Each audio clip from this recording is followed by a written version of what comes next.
Hey guys, today's PR's workout of the day. We're going into our primary strength, a high bar back squat.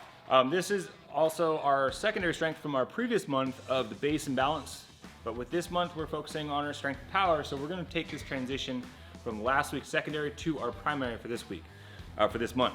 Now, going for today, we're going for 5 sets of 5, working between 75 and 85% of our 1 rep max. Now, as we go from here, if you had our data from our last week, our last cycle, we can think about, it was a 2 rep max.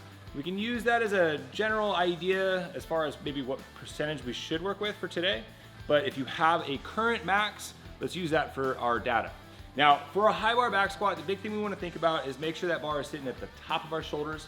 The low bar back squat, I am a big fan of as well, but in more of an accessory component. Now, for today, our accessory for our high bar and the focus that we want to do is to maintain an upright torso. So as I get myself set up, feet are underneath my body, I'm gonna pull my shoulders back and down, and that bar is resting high on my shelf. Now, from here, maintain an upright torso, and we wanna make sure that we're getting hip crease below parallel with good control, okay? 5 by 5, 75 to 85%. If we find ourselves folding or hinging over, then let's drop that weight down. It's okay to work in between 75 to 85%. If we gotta go lower, that's fine. Just make sure we're working our quality first.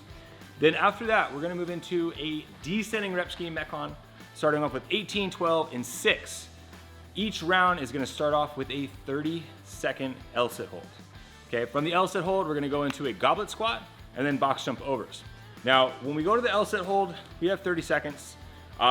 Regardless, the reps and everything else is gonna go down, but we need to make sure that we're able to maintain that 30-second hold. If not unbroken, you can break it up. Say sets of 10, 15, but if you find yourself only being able to hold for about 5 seconds at a time, then let's just go into a big tuck and hold for the full 30.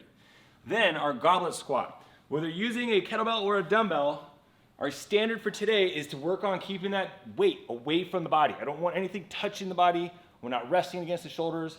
We're gonna maintain that goblet rack position out in front while we maintain control through our trunk.